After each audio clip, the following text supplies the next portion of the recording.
आता है, यानी चोरी से, चुपके से और धोखे से सीता जी को जंगल से एक समाज के ऊपर इतने घिनौने अत्याचार करता रहा। तो ये जो समाज है, शूद्र समाज, जो जागरूक होके किसका विरोध करेगा? वो मुसलमानों का विरोध करेगा, ईसाइयों का विरोध करेगा, या किसका कह रहे हैं? लेकिन रामानंद सागर ने जो रामायण में दिखाया कि सीता जी को आग में से निकलते हुए दिखाया, और किसी भी सनातनी परंपरा के व्यक्ति ने उस पर कोर्ट में केस नहीं किया कि भाई आप जो है गलत चीज़ को समाज के सामने प्रस्तुत कर रहे हैं। जम्बाली ब्राह्मण का उनसे कुछ कथन है जहाँ पर यह सिद्ध होता है कि जो रामायण है या जो राम का जो कथन या जो समय है वो बुद्ध के काफ़ी बाद का है। बीच में जब हम बात करते हैं तो हमने अग्नि परीक्षा की बात कही। अग्नि परीक्षा का जिस तरह से विवरण वहाँ पे दिया गया है वाल्मीकि रामायण में, वो एक मानवता के ऊपर एक कलंक। अंत में अगर हम बात करें तो शंभुक ऋषि की हत्या का इसमें वे मूर्छित होकर पृथ्वी पर गिर पड़ी। 2 घड़ी तक उन्हें होश नहीं हुआ। होश में आने पर जनक किशोरी दीन वाणी में लक्ष्मण से बोली, लक्ष्मण निश्चय ही विधाता ने मेरे शरीर को केवल दुख भोगने के लिए ही टूट क्यों रहा है और इतने सारे अंग क्यों बन गए? क्योंकि सनातन धर्मी लोग ना संविधान को सबसे ऊपर मान रहे हैं। जिस दिन वो धर्म को ऊपर मानने लगेंगे ना, सब ठीक हो जाएगा।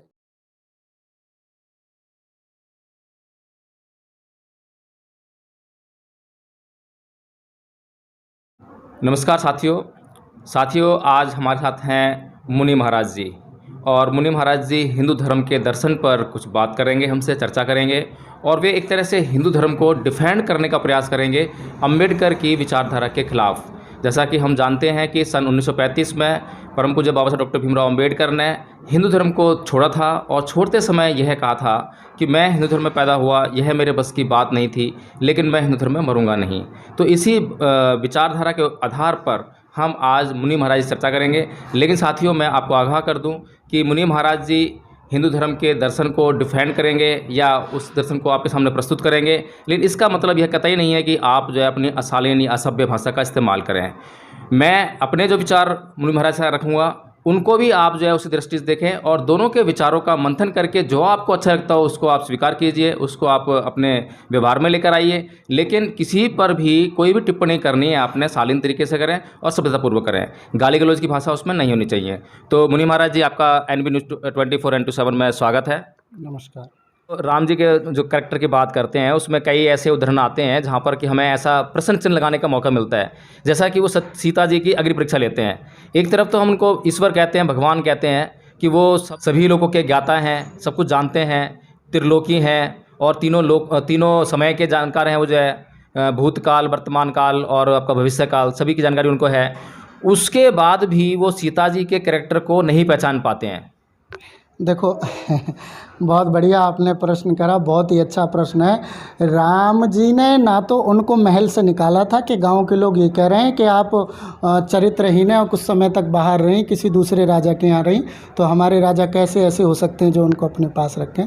ऐसा कुछ नहीं था। सीता पहले से ही इतनी मैच्योर, इतनी शिक्षित, इतनी विद्यमान और पूरी महिला समाज की एक आइडल स्वरूप में उस समय विद्यमान रही होंगी। उन्होंने खुद, जब समाज में ये सब चर्चाएं चल रही थी, वो दासियों के कारण उनके कान तक ये बात पहुंची। उन्होंने खुद निर्णय करा, जब तक ये समाज ही मुझे नहीं स्वीकारेगा तब तक मैं राजा के बगल में नहीं बैठूंगी। ऐसा कहा उन्होंने राम जी से कहा कि मैं महल छोड़कर जाना चाहती हूँ, और जब तक मैं ना कहूँ तब तक, जब तक समाज ना सुधरे स्त्रियों को लेकर के, तब तक मैं महल में नहीं आऊँगी। नहीं, ये जो आप जितनी भी बातें हमें समझा रहे हैं यहाँ पर हमारे व्यूअर्स को, ऐसा लग रहा है कि जैसे कि जो वेद हैं, पुराण हैं, श्रुति हैं, स्मृति हैं, महाभारत है, रामायण है, गीता है, ये जो सब उसमें लिखा हुआ है, जो उसमें गलतियाँ हो गई हैं राइटर्स जो है, लेखककारों से, उनको आप सुधारने का प्रयास कर रहे हैं। ऐसा कहीं गलती नहीं हुई, कुछ नहीं हुआ, शब्दों का खेल है। मैंने अभी कहा, जैसे आप करोड़ को 33 कोटि को, जो आपने बात कही है वो कौन सी रामायण में लिखी है? वाल्मीकि रामायण में या रामचरितमानस में या कोई और रामायण में? आप वाल्मीकि रामायण को देखो और उसके अंदर चर्चा देखो, राम और सीता की आपस में क्या चर्चा हुई है। समाज को प्रवृत्त करने के लिए, अपने चरित्र को साफ और स्वच्छ बनाए रखने के लिए स्त्रियों के, उसलिए उन्होंने अपना महल को छोड़ा। उसके बाद में जब उनकी संतान हुई, उन्होंने उनकी लीला सुनाई, उनके पुत्र के माध्यम से राम जी ने उनको बुलवाया, और बुला करके फिर भी अगर कोई समाज में एक लेश मात्र भी कोई रह गया हो जिसके मन में संशय हो, उस संशय को दूर करने के लिए अग्नि परीक्षा की बात रखी। और तो इसके लिए कुछ नहीं था, राजा जैसे व्यक्ति के लिए तो बहुत कुछ त्याग करना पड़ता है, तो उसमें एक अग्नि परीक्षा कोई बड़ी बात नहीं है। अपने परिवारों को भी त्याग करना पड़ता है, संतान का त्याग करना नहीं, केवल सीता से ही परीक्षा क्यों, उसके कैरेक्टर पर ही सवाल क्यों? क्यों नहीं उसकी क्यों नहीं हो सकती। आज जब आप अंबेडकर जी की चर्चा कर रहे हैं, हम राम जी की चर्चा कर रहे हैं, आप उनको आइडल मान रहे हो, हम राम जी को आइडल मान रहे हैं, उसी प्रकार से उस समय में सीता जी को सब समझते होंगे, ये विशेष हैं, देवी स्वरूपा हैं, महारानी हैं, जैसा करेंगे वैसा हम करेंगे, तो समाज में भ्रांति ना फैले, इसलिए उनको करना पड़ा और करना भी चाहिए। माँ बाप ही अच्छे कर्म नहीं करेंगे तो संतान कैसे करेगी।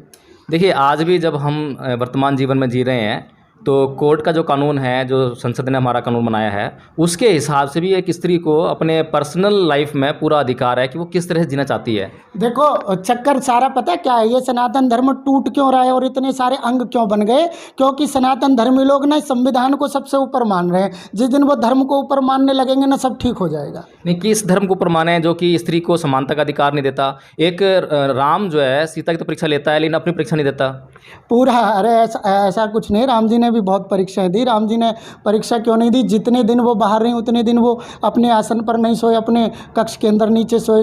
उन्होंने भी फलाहार, जंगल जैसा भोजन इत्यादि प्रसाद पाया।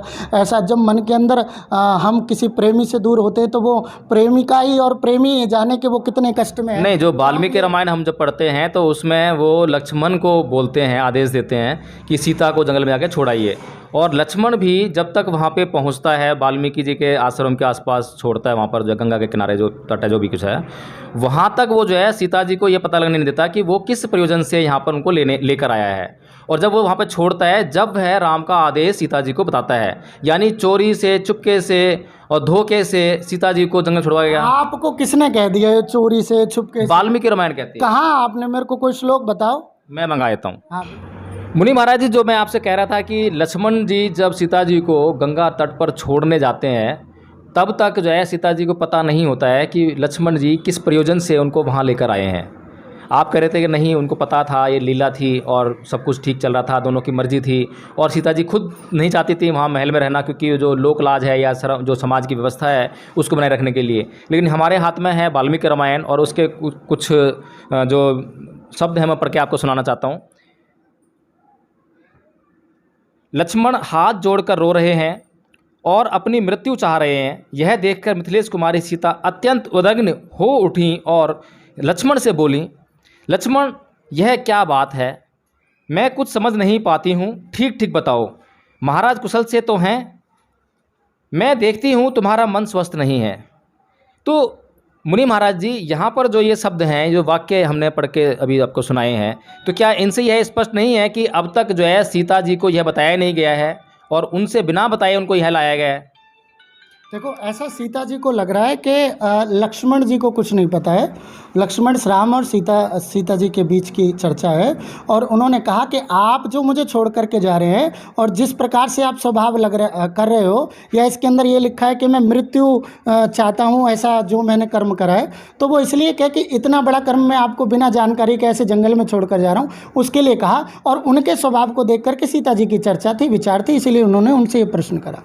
यानी कि जो सीता जी का जो त्याग है उसमें सीता जी कंसेंट है, उनकी मर्जी शामिल है। हाँ बिल्कुल, क्यों नहीं है। ऐसे वो राजघराने की किसी स्त्री को कोई ऐसे छोड़ देगा और वो रह जाएगी, ये कौन सा तात्पर्य है? तो मैं कुछ और पढ़ के सुनाता हूँ आपको। आगे कहती हैं सीता जी के वचन है अब, लक्ष्मण जी का यह कठोर वचन सुनकर जनक किशोरी सीता को बड़ा दुख हुआ। कौन से वचन सुन के? जो अभी आपको बताए थे हमने जो है। तो इसके बाद बताता हूँ आपको मैं कि वे मूर्छित होकर पृथ्वी पर गिर पड़ी। 2 घड़ी तक उन्हें होश नहीं हुआ। उनके नेत्रों से आंसू की अजस्त्र धारा बहती रही। फिर होश में आने पर जनक किशोरी दीन वाणी में लक्ष्मण से बोली, लक्ष्मण, निश्चय ही विधाता ने मेरे शरीर को केवल दुख भोगने के लिए ही रचा है। ये राम जी से अलग हट के बात कर रही हैं। इन्होंने यहाँ पर ये नहीं कहा कि राम जी ने भी मेरे साथ में दुख भोगे हैं, या मेरी अनुपस्थिति में राम जी ऐसे रहे, वैसे रहे या वैसे रहेंगे। वो कह रही हैं कि सिर्फ मेरे ही शरीर को जो है यहाँ पर केवल दुख भोगने के लिए यहाँ पर प्रकट किया है। इसलिए आज सारे दुखों का समूह मूर्तिमान होकर मुझे दर्शन दे रहा है। मैंने पूर्व जन्म में कौन सा ऐसा पाप किया अथवा किस का स्त्री से विच्छेद कराया था, जो शुद्ध आचरण वाली होने पर भी महाराज ने मुझे त्याग दिया। आरोप लगा रही हैं महाराज राम पर कि उन्होंने मुझे शुद्ध चरित्र वाला होने के बाद भी मुझसे जो है विच्छेद कर लिया, मुझे त्याग दिया। हाँ देखो, बात ये भावनाओं की है, आपस के प्रेम संबंध की बात है। दोनों ने निर्णय करा, लक्ष्मण जी ने छोड़ा। लक्ष्मण जी की अवस्था को देख करके वो इतना प्रेम करते हैं, रुदन कर रहे हैं, मृत्यु की बात कर रहे हैं। इन सब बातों को सुन करके सीता जी मूर्छा खा के गिर पड़ी और गिरने के तदंतर कुछ समय बाद ही उन्होंने ये सब बातें कहा कि कुछ ना कुछ तो ऐसा रहा होगा जो हम लोगों को बिछड़ना पड़ रहा है, किसी न किसी संदर्भ की लीला रही हो। उस बात को लेकर के वो खेद व्यक्त कर रही हैं लक्ष्मण से। इसके बाद एक और कथन है, मेरी ओर से सारी बातें तुम रघुनाथ जी से कहना, और आज तुम भी मुझे देख जाओ, मैं इस समय ऋतुकाल का उल्लंघन करके गर्भवती हो चुकी हूँ।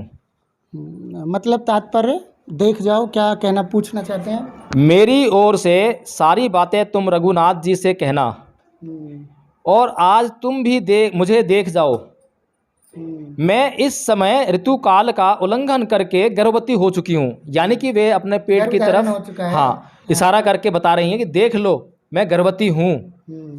वो एक तरह से जो है लांछन लगा रही हैं कि मैं इस गर्भावस्था में हूँ, इस समय मुझे जो है अपने साथी की बहुत भारी आवश्यकता है, मुझे मेरे पति की बहुत भारी आवश्यकता है, मेरी देख रेख की यानी कि बहुत आवश्यकता है, इस समय मुझे आप लोग कष्ट दे रहे हो। ये ऐसा लांछन जो है सीता जी लगा रही हैं। अच्छा, अगर इस प्रकार की कोई भी विचारधारा होती तो या रथ में बैठे हुए विचारे वो बहुत सारे कर सकते थे आपस में, लेकिन वो इतना ही कह रही है कि मेरी अवस्था को जाकर से उनको एक बार अवगत करा देना कि क्या परिस्थिति है, बस।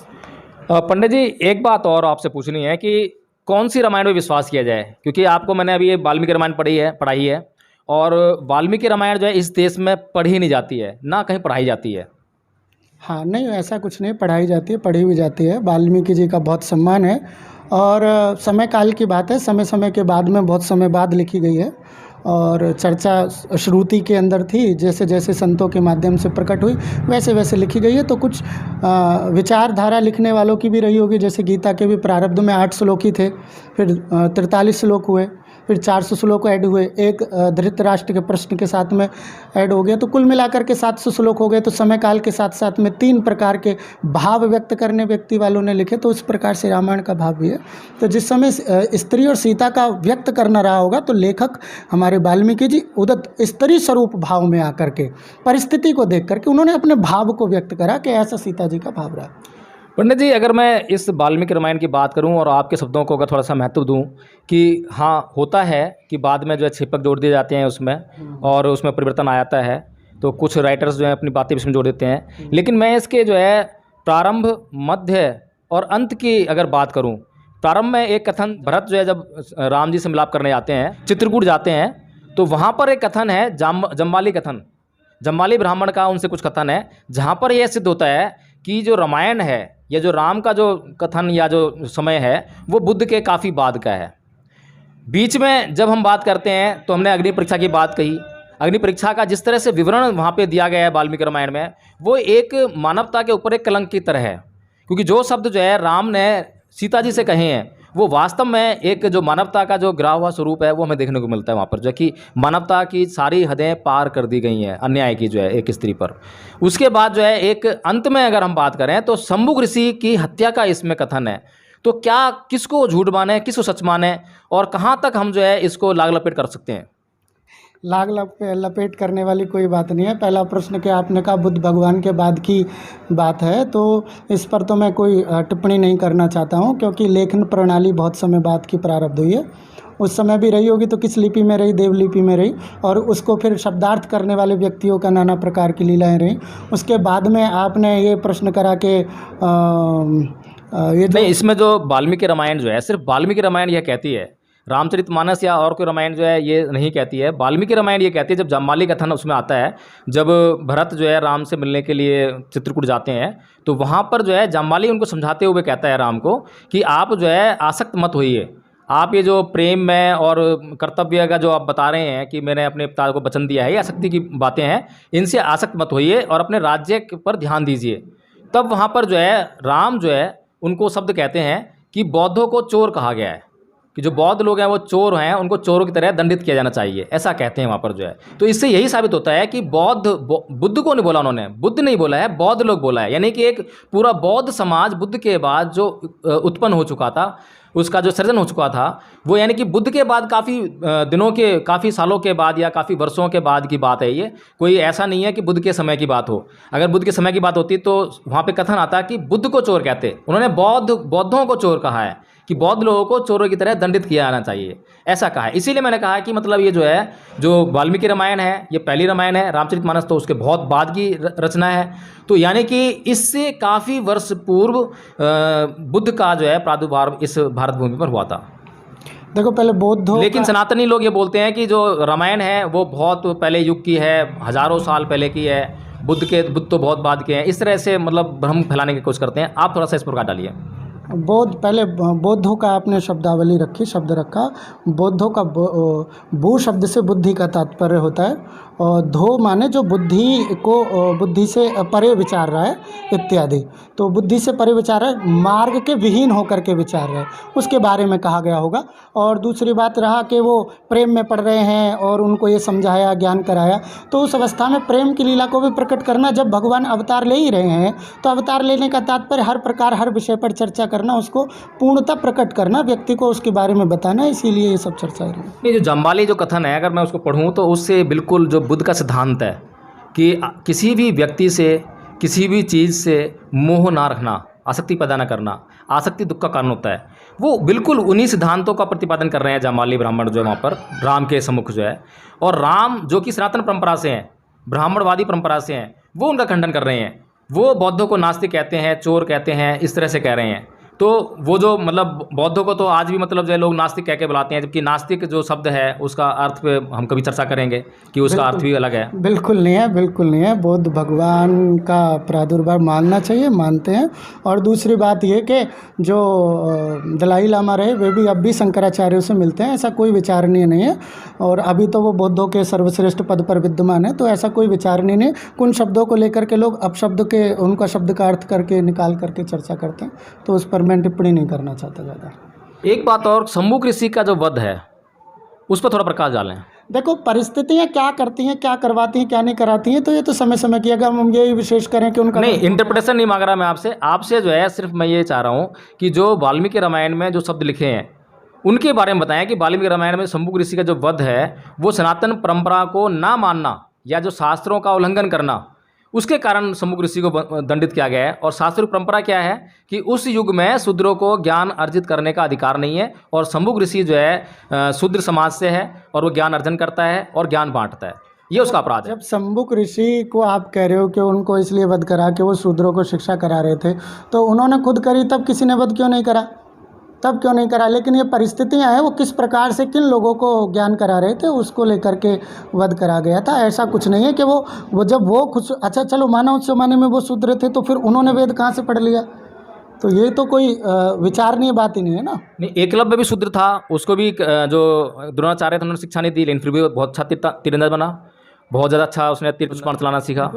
एकलव्य ज्ञानी थे, अच्छे थे, और शस्त्र विद्या को बहुत अच्छे से जानते थे, और उसका भी धर्म की स्थापना करने के लिए कई कर्म ऐसे करे जाते हैं, लेकिन हम ये नहीं कह सकते थे कि वो शूद्र था या कोई अन्य था। मैं फिर कहता हूँ, नहीं, द्रोणाचार्य ने बताया पूरे समाज को कि वह शूद्र है इसलिए उसको शिक्षा नहीं दी है, वह शूद्र है इसलिए जो है वो क्या नाम है, उसको शिक्षा दीक्षा उसकी नहीं हुई है। धर्म के विहीन, कर्म के विहीन चलने वाला व्यक्ति को शूद्र कहते हैं। अगर मान लो आपको मैं शिक्षा सिखाना चाहता हूँ और आप सीखें तो धर्म के नीतिगत है। मैं आपको नहीं सिखाना चाहता, आप बिना कार्य के छुप कर कुछ करके या मेरी विद्या को सीख लें, या फिर आप मेरे पास आएँ नीतिगत तरीके से और आप हमसे कहें आपकी विद्या हमने ले ली है, तो वो एक अलग बात पड़ती है। तो उस अवस्था को, स्वरूप को शूद्र कहते हैं। शूद्र का तात्पर्य जातिवाद नहीं है।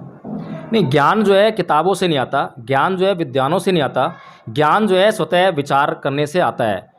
जो भी प्रथम व्यक्ति जिसने ज्ञान अर्जित किया होगा उसने स्वतः ज्ञान अर्जित किया होगा, उसने उसको बढ़ाया होगा। और जो हमारे पास आज ज्ञान मौजूद है वो हमारे अध्ययन के लिए तो सही है, लेकिन उसको ज्ञान नहीं कहा जाता जब तक कि हमारा उस पर चिंतन मनन ना हो। हाँ बिल्कुल करना चाहिए।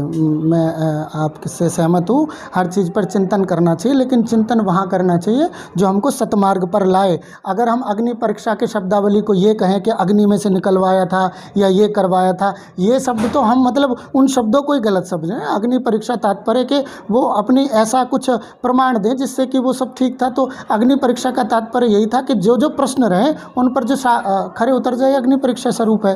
तो ऐसा नहीं मानना चाहिए कि ये सब करके या यातना दे करके ही कुछ कार्य होता है। नहीं, आप बिल्कुल ठीक कह रहे हैं, लेकिन रामानंद सागर ने जो रामायण में दिखाया कि सीता जी को आग में से निकलते हुए दिखाया, और किसी भी सनातनी परंपरा के व्यक्ति ने उस पर कोर्ट में केस नहीं किया कि भाई आप जो है गलत चीज़ को समाज सामने प्रस्तुत कर रहे हैं। ऐसा नहीं है। ये देखो, जो जितना समझ पा रहा है वो उतना ही व्यक्त करेगा। उन्होंने अग्नि परीक्षा को अग्नि ही समझा। नहीं, मैंने ये कहा कि किसी भी सनातनी व्यक्ति ने कोर्ट केस नहीं किया रामानंद सागर के ऊपर जो है कि आप जो है गलत तरीके से समाज को भ्रमित करने का प्रयास कर रहे हैं, इससे सनातन धर्म जो है उसका सिद्धांत खंडित हो जाएगा। देखो, ये तो बहुत अच्छा कर्म है सनातन धर्म का। इतना स्वतंत्र है कि व्यक्ति राम कृष्ण सब पर प्रश्न उठा रहा है, फिर भी बेचारे प्रश्न नहीं कर पा रहे। पुरातन काल का धर्म होने के कारण भी इसका नित्य प्रतिदिन खंडन होता जा रहा है, तब भी कोई प्रश्न नहीं कर रहा। नहीं, अत्याचार करने वाले कौन है इस देश में? जो है एक पार्टिकुलर समाज के ऊपर, वह समाज जो शूद्र समाज है वह उन्हीं देवी देवताओं के, भगवानों के, ईश्वरों की पूजा करता है, लेकिन फिर भी वो जो एक अपर कास्ट जो समाज कहा जाता है वो लगातार हजारों वर्षों से उस एक समाज के ऊपर इतने घिनौने अत्याचार करता रहा। तो ये जो समाज है, शूद्र समाज, जो जागरूक होके किसका विरोध करेगा? वो मुसलमानों का विरोध करेगा, ईसाइयों का विरोध करेगा, या किसका विरोध करेगा? वो जो है इनका विरोध ना करे जिन्होंने अत्याचार किया है। अरे भैया, खूब करो, चकाचक खूब विरोध करो, लेकिन विरोध जब करो जब विरोध करने का समय था। जिस समय था उस दिन तो आपने सहन करा। आज सब समझ रहे हैं और समझना चाहते हैं, समझाना चाहते हैं, तो आज विरोध कर रहे हो। आज करने से क्या फ़ायदा? आज तो दो चीज़ प्रकट होती है विरोध करने से। एक तो आप अपना संगठन मजबूत करते हो, और दूसरा और कोई कार्य मेरे को तो नज़र आता नहीं है। अगर आपको विरोध करना ही है तो उनसे, बड़े बड़े संतों से और विचारधारियों से मिलो, समझो कि क्या करना चाहिए। अगर वो आपको आप अपने बगल में ना बिठाएं और आपके साथ ना खाएं, तब तो आप कहो कि आपके साथ ऐसा व्यवहार हो रहा है, तो ये तो गलत है ना। पुरानी व्यवस्थाओं को लेकर के आज उन पर मुद्दा बनाना, विचार करना, आज क्या हो रहा है आपके साथ उसके लिए करना ठीक है। और फिर अगर आपके साथ गलत हो रहा है तो सामने वाला व्यक्ति कहाँ खड़ा है? आपके साथ खड़ा है कि उस पापी के साथ खड़ा है? तो वो देखना चाहिए ना। चलते चलते पंडित जी एक अंतिम सवाल लेना चाहेंगे। सवाल तो बहुत सारे हैं और बहुत लंबा वीडियो हो जाएगा। चलते चलते एक प्रश्न कि शूद्र समाज पर इतने सालों तक, हजारों साल तक जो है अत्याचार हुए, कोई एक ऐसा आंदोलन बताएं जो इन अत्याचारों के खिलाफ, उनके अधिकारों की स्थापना के लिए किया गया हो स्वर्ण समाज के द्वारा। देखो, आप ये ऐसे बिल्कुल मत कहो कि खाली शूद्र समाज के लिए हो। कितने लोगों के लिए हुआ? क्या क्षत्रिय वर्ण के वर्ण नहीं निकले? ये सक्सेना परिवार है, गुप्ता परिवार है, तेली है, राठौर है, और कुम्हार है, धोबी है। ये सब चीज़ें क्या हैं? ये क्या चार वर्ण के अंदर आती हैं? जब ये चार वर्ण से बाहर हैं तो क्या इनके ऊपर कोई पाप नहीं हुआ या इनके साथ कुछ गलत नहीं हुआ? ब्राह्मण के अंदर भी 2000 प्रकार के ब्राह्मण वंश हैं। 2000 प्रकार के ब्राह्मण वंश के अंदर उत्तर भारत में 5 प्रकार के ब्राह्मण को जानते हैं। गौड़ ब्राह्मण, असनाढ़ ब्राह्मण। नहीं, मैंने बड़ा स्पष्ट प्रश्न पूछा है आपसे, उसी के ऊपर आ रहा हूं। कोई एक ऐसे आंदोलन का नाम बताएं, कोई एक ऐसा आंदोलन बताएं या किसी महापुरुष का बताएं जिसने जो है जाति प्रथा को खत्म करने के लिए, जो आपने कहा कि वर्ण व्यवस्था है, चलिए हम मान लीजिए वर्ण व्यवस्था है, जाति प्रथा बाद में आई, बहुत सारी जातियां बन गई, ठीक है, तो इन सब को, इनका नाश करने के लिए, इन सबको खत्म करने के लिए, जिस प्रकार से शूद्र समाज में ज्योतिबा फूले हुए, डॉक्टर अंबेडकर हुए और साहूजी महाराज हुए, इन्होंने आंदोलन चलाए, इन्होंने उस समाज को जगाया और दूसरे समाज से लोहा लिया, उनके मार खाई, उनके अत्याचार सहन किए। तो क्या इस तरीके से जो है स्वर्ण समाज से कोई व्यक्ति, महान व्यक्ति निकला या कोई आंदोलन निकला? ये सब जो आंदोलन हुए ये राजनीति से प्रेरित थे, उसी के स्वभाव में इनका सब कार्य सिद्ध रहा। जितने भी आपने लिया, एक भी आपने संत का नाम नहीं लिया। जिसमें आपने करपात्रे जी का नाम सुना हो, वो भी जाति समरसता के लिए, जो निश्चलानंद जी के गुरु थे और पूरी शंकराचार्य रहे हैं, उन्होंने भी इसके लिए कार्य करा। और यहाँ तक कि जो अखाड़े हैं, अखाड़ों के अंदर जैसे किन्नर अखाड़ा है, बाकी सब अखाड़े हैं, इसके अंदर जो संतों को बनाया गया, इसमें किसी की जाति नहीं पूछी जाती, ताकि वो संत बने और जगह जगह जा कर के लोगों को जागृत करें। इसके लिए पुरातन काल से चलता आ रहा है। बात यह है कि लोग बाग वहाँ तक नहीं पहुँच पा रहे, वो चर्चा वहाँ तक नहीं हो पा रही। जो आपने नाम गिनाए हैं वे लोग जब कहाँ थे, जब बाबा साहब डॉक्टर भीमराव अंबेडकर महाड़ आंदोलन यानी पीने के लिए आंदोलन कर रहे थे, जब वहाँ पर जो है शूद्र समाज को तालाब से, जिससे कि कुत्ते बिल्ली ऐसे जानवर भी वहाँ से पानी पी सकते हैं लेकिन मनुष्य वहाँ से पानी नहीं पी सकता, ऐसा घिनौना वर्ग भेद वहाँ पर था जाति व्यवस्था के अंतर्गत जो है, तब ये लोग कहाँ थे? देखो, मैं फिर कह रहा हूँ, तब लोग वहाँ पर भी थे, सबकी अलग अलग व्यवस्था थी। कहाँ किसने करा? बंगाल की भूमि से प्रकटीकरण आंदोलन पूरे भारत में चला, इसकी थोड़ी थोड़ी जानकारी हमको भी है। लेकिन मैं फिर से ये बोल रहा हूँ कि ऐसा थोड़ा ही कि जैसे आप यहाँ रहते हैं, हम कहाँ रहते हैं, आपकी जानकारी हमें नहीं है, हमारी आपको नहीं है। मैं क्या क्या अभियान चला रहा हूँ, इसकी जानकारी आपको नहीं है, आपको क्या क्या। छोटी धरती नहीं है, भारत की संख्या खूब अच्छी खासी है, तो जहाँ भी आंदोलन चला वहाँ पर चर्चा रही होगी और उस समय भी चर्चा रही होगी। बात यह है कि वो तो राजनीति से प्रेरित थे और उनका कार्य, सब लोग कुछ भी कार्य करते थे तो वो जल्दी से चारों तरफ फैल जाता था। कौन राजनीति से प्रेरित कौन था? मतलब नेताओं के साथ में आपके अंबेडकर जी रहे, और वो मतलब जब राजनीति कर रहे थे उस समय 1927 में राजनीति कर नहीं रहे थे। आप देखो, शब्दों का अनर्थ ना करा करें। राजनीति नहीं कर रहे थे उस समय, मतलब उन लोगों के साथ उठना बैठना, ऊंचे लोगों के साथ उठना बैठना था, तो उनका कुछ भी वक्तव्य। ज्योतिबा फुले उस समय तो कोई ऐसे राजनीतिक वो तो थी नहीं। ज्योतिराव फुले ने भी जो भी आंदोलन करा, जो भी विचारधारा रखी, उसको उस समय नहीं, आज जाना जा रहा है। उस समय उतने लोगों ने जाना जहाँ जहाँ उन्होंने आंदोलन करा, अरे पूरे भारत में नहीं जाना। तो उसी प्रकार से राम आज जान रहे हैं उनकी लिखी हुई किताबों को। आप भी शंकराचार्य कृपात्रेय जी महाराज की किताबें पढ़ेंगे तो आपको पता लगेगा। वो सारी चीज़ें हम पढ़ते हैं, लेकिन अब और चर्चा नहीं कर पाएंगे, बहुत लंबा वीडियो हो गया है। तो सबसे पहले तो आपका धन्यवाद करेंगे तीन चर्चा के लिए, और हम चाहेंगे कि फिर आगे भी आपसे चर्चा होती रहे, और समाज को जो है, जो सिद्धांत हम लोग जो है पढ़ते हैं, या जो सिद्धांतों को हम लोग समझते हैं अपने नाना प्रकार के सनातन धर्मी लोगों से या अमृतवादी लोगों से, तो उनमें कहाँ तक सच्चाई है और क्या सच है और क्या झूठ है, सिर्फ इस चर्चा का मकसद यही है। और मेरी फिर से आप लोगों से हाथ जोड़कर निवेदन है कि आप कृपया करके जब भी अपने पोस्ट, अपने कमेंट को पोस्ट करें तो उसमें शालीन भाषा का प्रयोग करें, सभ्य भाषा का प्रयोग करें और प्रश्न करें, ताकि उन प्रश्नों को हम जो है फिर से मुनि महाराज जी के सामने लेकर आएँ और वो फिर से जो है उन प्रश्नों का जवाब देने के लिए अपने आप को आपके सामने प्रस्तुत कर सकें। इसी के साथ मैं आपसे विदा लूँगा। नमस्कार।